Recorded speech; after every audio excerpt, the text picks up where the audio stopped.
We'll be interviewing Ashley Katzenbach, the owner of Cape Concierge Physical Therapy in Sandwich, Massachusetts. As I wait for her to join us live, I'll tell you a little bit about her practice.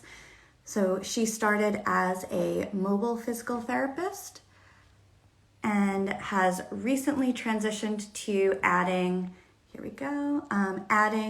an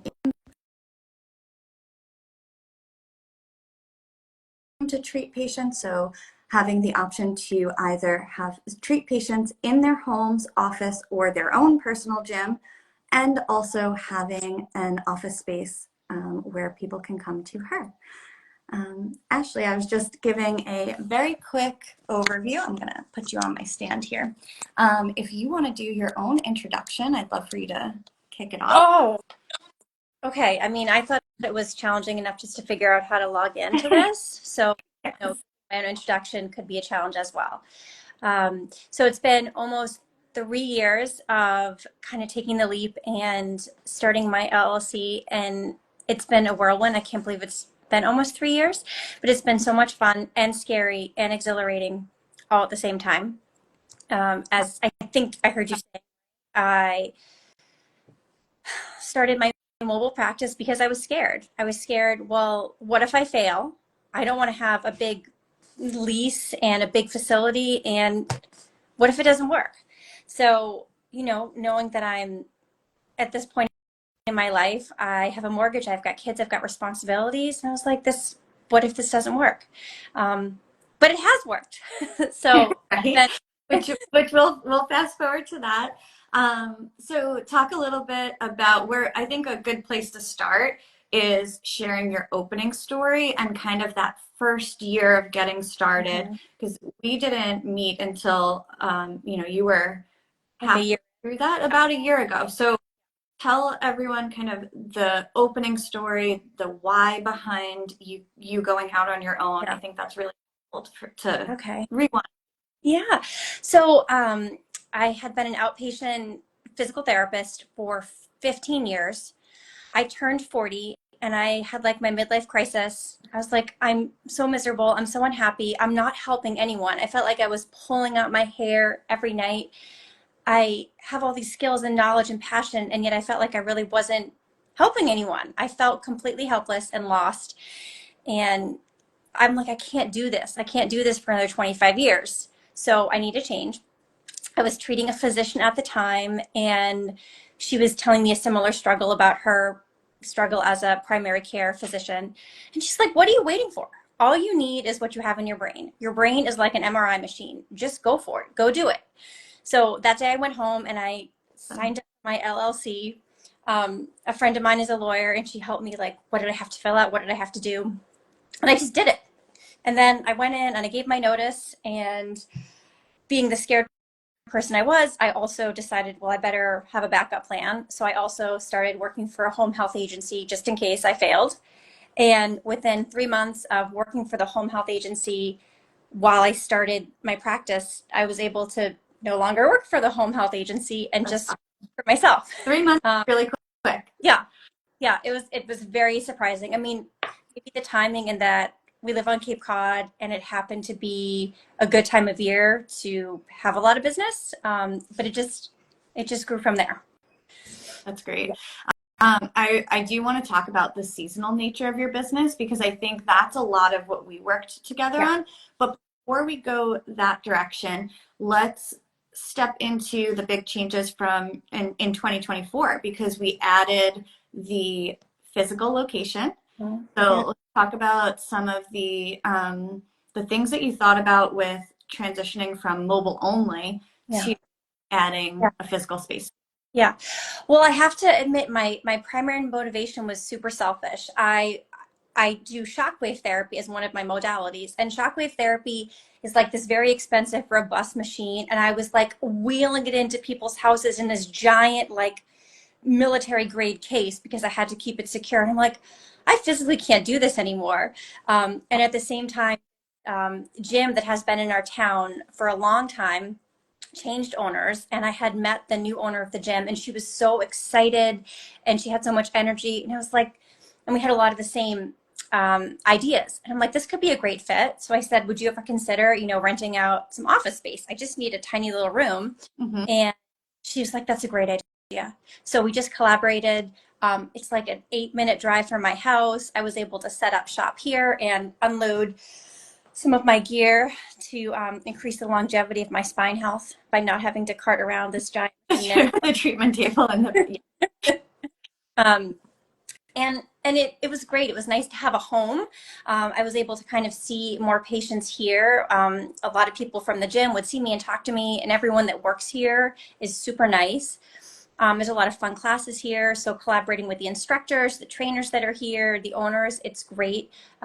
There's so many kids that come in after school, and it's just a really good family feel. So I love it here. It's interesting to hear your initial fears when you were starting up versus when I met you, it was a week before you signed the lease in the gym. Yeah. And we had kind of talked about it and like made a plan. And then the next time we got on a call, you were like, I'm in the gym. So hearing that when you started out, you had a lot more of those hesitations, I feel like I never saw that part of you. Yeah. One thing I've noticed about myself in this process of business, and I think this is something my husband doesn't quite enjoy about me, but once I decide to do something, I just do it. It's one of the things I've learned about you is there's so much more planning and making a plan and following through with it that's helped me take this next step. But if I've decided to do something, I'm just going to go for it. Yeah. And I really appreciate that fast action. I do like to have a plan in place. Yeah. I think when I got married, so I started my practice years before I met my husband. So something that really needed to shift was I realized I kind of have to tell someone what I'm doing. Because I was always I'm the only sounding board. Yeah. So I think Steven's in here. For me, going from like, I'm the one making all the decisions, I'm in full control to, oh, I should probably tell him if we're going to open a second location, or I should probably let someone know that I'm going to change. Yeah. It's funny. Definitely got that rational piece, which is so good. You have to have the balance, right? So you balance me out 1,000%. He balances me out. Even my kids are like, Mom, you're going to do one more thing. Let's think about that. So it's good to have the whole village involved. Right.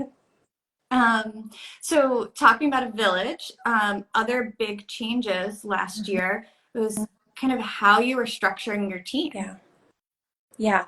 I just getting back to like the seasonal nature of this business, right? So in the summer where we live here on Cape Cod, our population grows so much. So from like May to October, we just have an influx of people.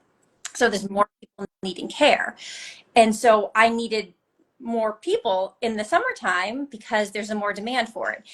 But then my fear was what happens in October when everyone leaves? Is there still going to be a need? So I started by having contractor PTs, meaning, and I should clarify, because one of my pet peeves or things I'm really passionate about is continuity of care. So I always want patients to be able to have their therapist. That was another prime motivation for starting my practice. I am your person, or Kara is your person, or Madison is your person. You've got one therapist and they are your doctor of physical therapy, the person you can always call. So I wanted to make sure that we had enough PTs for our patients. So made it through the second summer of having contract PTs and then realized, oh my gosh, there's still people calling. There's still new patients that want to be seen. Yeah. So I realized I maybe could have a full-time teammate, a full-time partner in this business. And in steps Kara. She's today. Yeah. And this is, I know it's the end of January, but technically this is the first winter season where you have someone full-time with you. And we're really not seeing the roller coaster dips that the, seasonality of your location has kind of showed you in the past. I think that being in Sandwich, which is a town on Cape Cod where I live, I think our town does have a population that lives here year round. And I think just kind of being part of this local community. I mean, this is a town I grew up in, I went to high school in, I live in, my kids go to high school here now.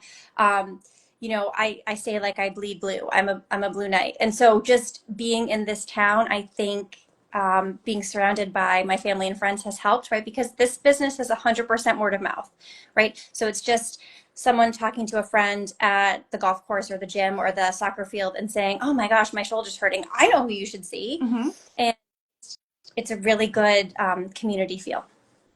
So I'm gonna, from my perspective, right, what I do looking at the back end of the business, when we say that Cape Concierge is 100% word of mouth, a difference here is we have some control and some stats on the word of mouth, on Yeah. the flow, which primarily, usually when we say, oh, you grew by word of mouth, it's people referring to the owner, they tell their friend, and we have no control over it because it just happens when a situation comes Right. up. And I think what's really different with your way of growing by word of mouth is you've been following a very specific plan with getting involved in the community, with collecting reviews. Are we up to 100 yet? I think you're really Oh yeah, I think it's like 140. 104, you Yeah. said, or 100? Yeah. 40. 140. Right. Which is incredible. Right. Yeah. There's two of you. Yeah. Right. I know there's more people behind the scenes that are still involved, but that is really, really strong. Yeah. And it's not just you're waiting on a patient to happen to come across a situation where they could refer you. Yeah. You have the reputation, you have the network. Yeah, it's great. And gosh, those patient reviews, they are so kind. They just blow you away because you think I have a relationship with a patient and it's a great relationship. And then they just write these words. I'm like, oh my gosh. Yeah, it's great. And so so Kara's full time, and then Madison, who's our pelvic floor therapist, she's picking up, working a lot more hours as the need for her grows. And then, we have a massage therapist, Angelique, and we have an occupational therapist, Jen, who's amazing, and Kylie. We have a speech therapist, and I know I'm jumping around or jumping No, ahead. this is great. You have Kylie, the speech Yep. therapist. Anyone else? Jen, who's the occupational therapist. Yes. Steve, physical therapist. Great. Madison, pelvic floor therapist, and Kara, like just Right. my thing. So, And we have a new teammate starting in March. This is news for you. yeah, like, do we now? Yeah. Justin, an athletic trainer that's going to be starting full time in March. So there you go. Now I told you. Amazing. So the reason that I really wanted you to kind of list all of that out is because I want to highlight, I think the normal perspective for a PT is when we rent in a gym, it looks like kind of the CrossFit partnership, right? Okay, what I hear a lot when I'm talking to brand new owners is, oh, I'm going to go into a gym because they're going to give me referrals and I'm going to work with the CrossFit population, or I'm going to work with this specific population that the gym gets. And you just listing out all of those different services, your model is so unique because we have the combination of in-home, we have the combination of multidisciplinary, and then yes, you're working with the gym, you're getting referrals from the gym, but it's not like what you typically think of as a gym-based PT. So can you talk a little bit more about the type of patient that you treat? Well, to be honest, all the services I just listed, they came directly from the patients, right? So patients, one of the best things about this path is that I get to spend time with patients. Kara gets to spend time with patients. So we hear them when they say, oh my gosh, I can't find a speech therapist. Oh my gosh, I really want a trainer, but I don't really know someone. I don't really know if, I want you to collaborate with them. And so every request or need a patient has told me about, I'm like, oh, we could do that. Why can't we do that? Why can't we bring this to you? They're not my ideas. I just listen to patients and I'm like, yeah, why not? Let's do it. Let's find someone. And then it's other patients or other therapists that hear about our business model, and then they send other therapists to me, which is great. We haven't really had to advertise. It just kind of happens like organically. Someone to be like, just contact me. I'm kind of interested in what you're doing. Can we talk? And that's a lot of fun. That's a lot of fun. I'm going to highlight But what you just said of you've been following the patient requests. yeah, So, I think when we talk about market research, that term sounds very business-like. What does that actually mean? Market research means listening to the needs of the people that you want to work with and then following their direction. And that could be the needs of your team, right? All of your therapists, or the needs of your patient. And that's why this feels like such organic, natural growth. And that's very different than when a PT comes to me and says, should I add Shockwave because I heard that that's a good revenue for my practice. right, Not right. why we're adding these Yeah, things. we added Shockwave because my poor husband had this giant heel spur and it wasn't going away. Two of my best friends also. He knows. I have 3 PTs that are very close to me in my life, all with heel spurs and weren't able to run. And then I'm like, well, let's just get some Shockwave. Let's see if it really works, right? And we knew it worked based on the research, but it's been nice to see it happen in real time and affect those that we love in a good way. Yes. I think that's a really just great way of growing the business. And, that's what we talk about with networking. Like, how do we get involved in the community, right? We follow the resources that our patients need. That's how we make doctor connections. That's how we make fitness connections, whatever those things are.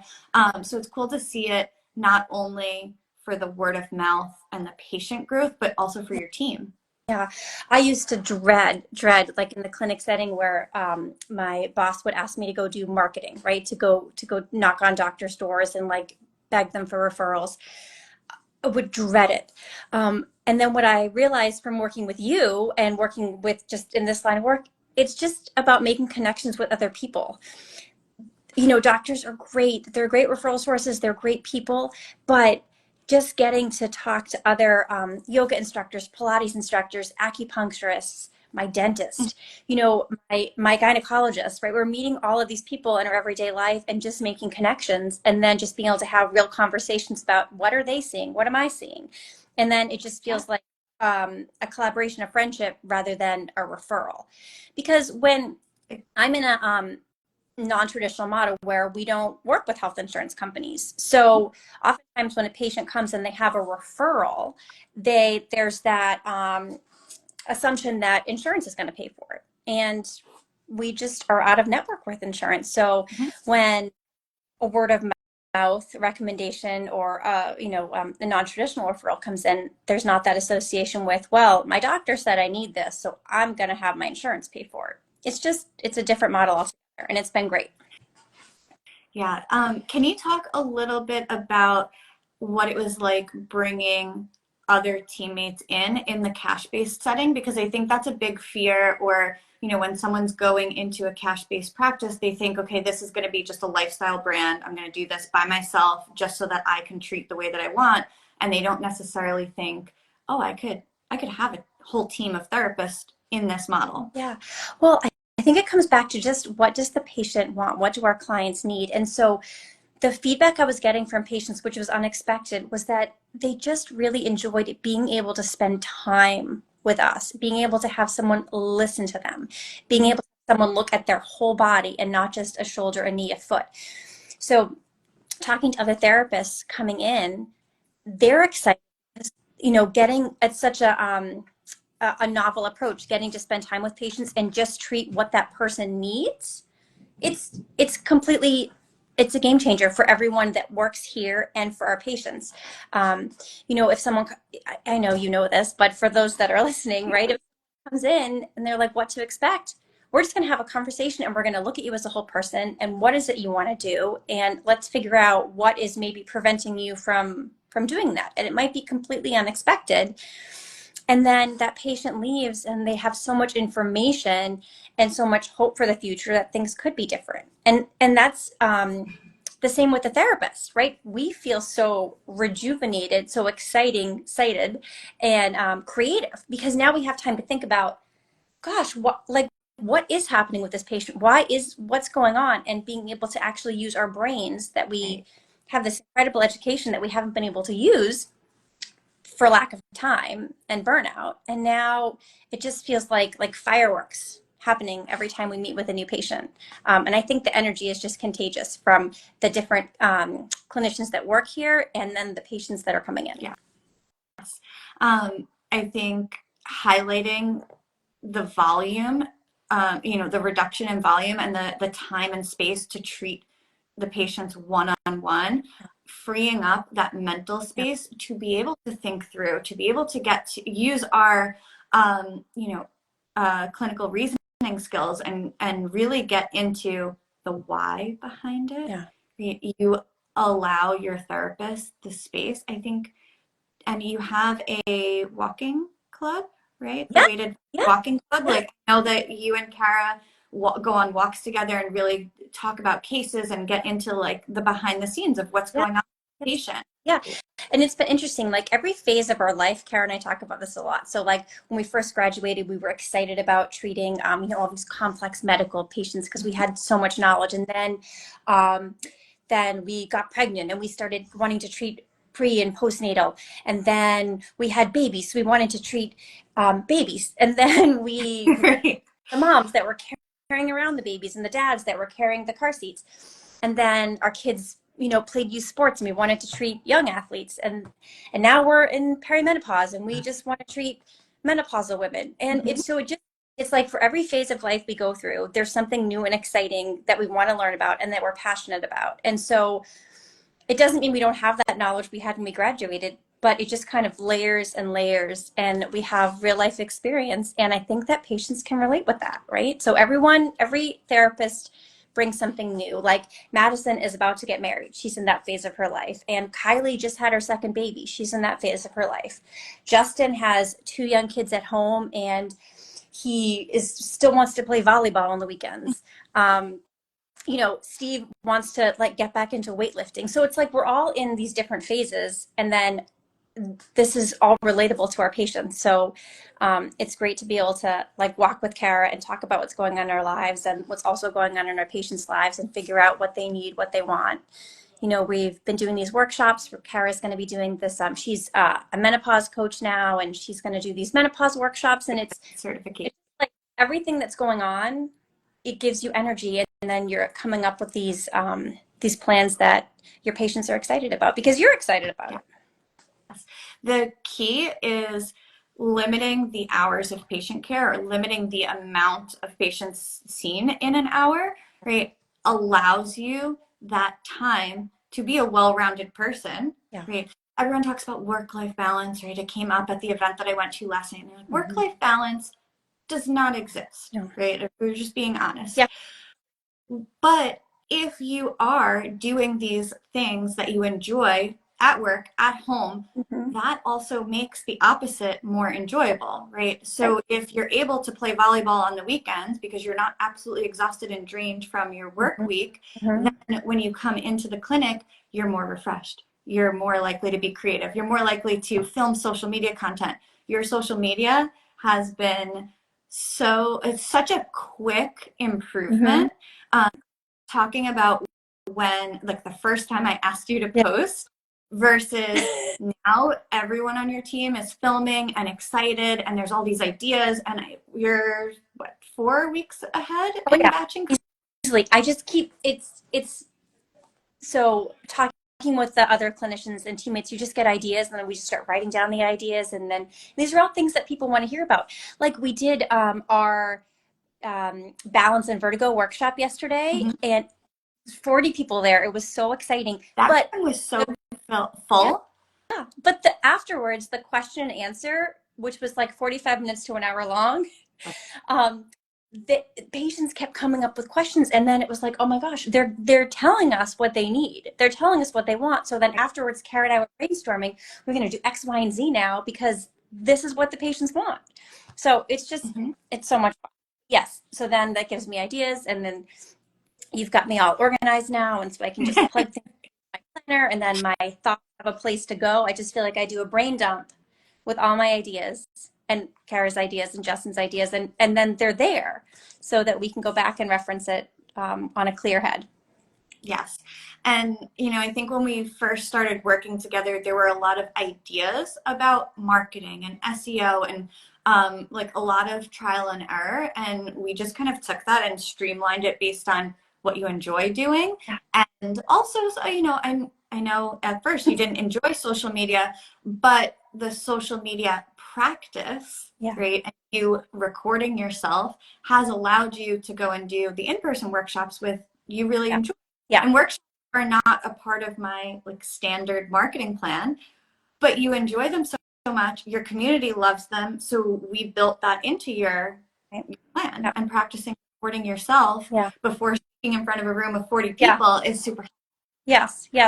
All the things. And the things that I have been most scared of as being a business owner are the things that you make me go after and do. And it still scares me so much, but I just know those are the things I have to do. I have to do them. And that has helped a lot. Yeah, you've really stepped outside of your comfort zone so much in the last year. Yeah.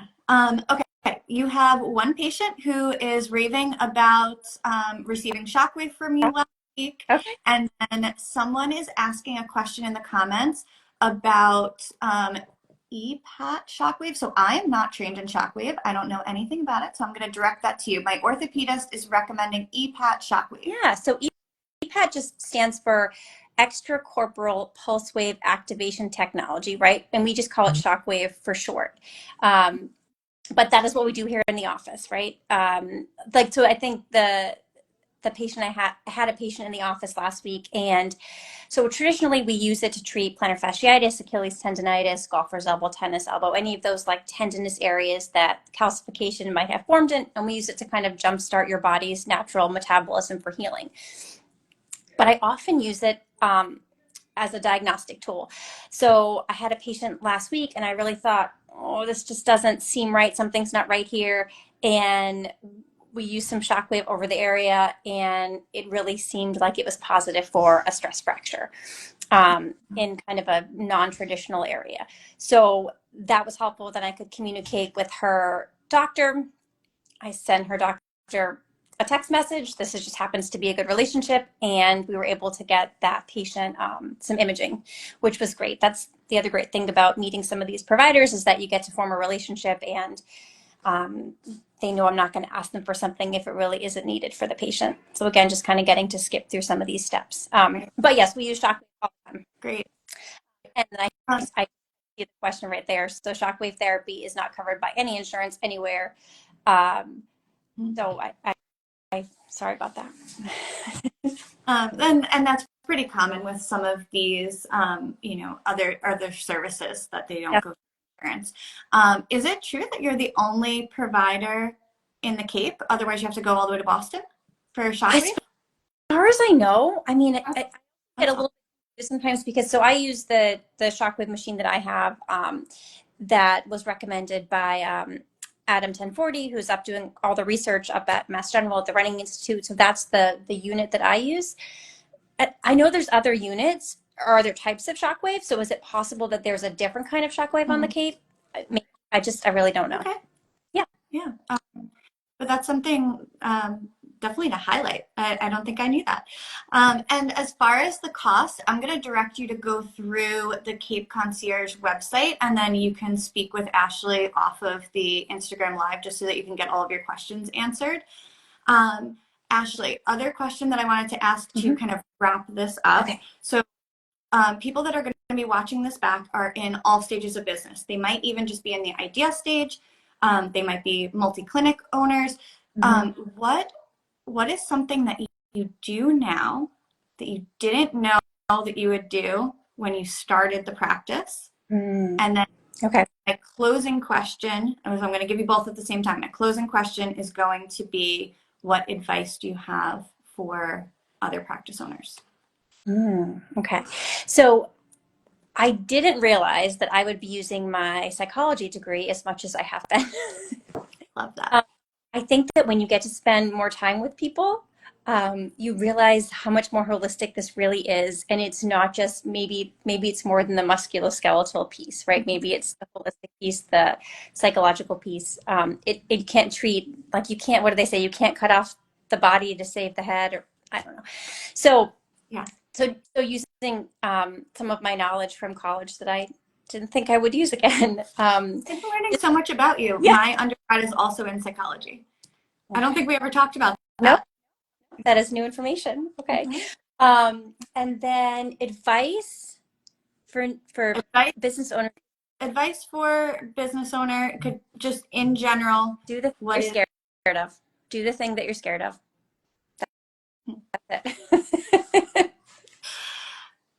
that is exactly what you did through 2024. Yeah. And I think seeing you a year later, and we're, like I said, we're only halfway through the winter, Yeah. but the first couple months, your leads look Yeah. good, your revenue looks like we're nice and stable. You have a growing team versus, going into hibernation and then preparing for busy time again. Yeah.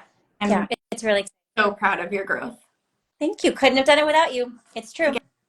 Together. Just Yes. little Well, moral support, little nudge to get yeah. you speaking on camera more. I know we're wrapping it up, but like I interviewed like 8 business coaches. I met with 8 business coaches when meeting you, and you were the one that made me feel like I could be me, right? And that I didn't have to try to sell something, that I didn't have to try to sell all these packages and change how I wanted to treat patients, right? You met me where I was and said, no, you can treat patients how you want to treat patients. I'm just going to help organize your thoughts. So it's been great teamwork. I really appreciate that. I had no idea that you were interviewing so many people, but that's really good for me, Yeah. for me to know. And I think it's important to highlight that I'm just putting the systems to amplify whatever direction you want to go. And you've really run with it. Thank you. This was fun. This is more fun. I don't again, never done this before, so this was exciting. Well, you did great, and I'm really glad that we're highlighting what you're doing in Cape Cod. And I'm hoping that PTs in the area will also see it and reach out to you, and you can have your own mentorship conversations from this. Okay, we're always hiring. Yeah. All right. Well, thank you, Ashley. Have a good rest of your day. Thank you. Bye-bye.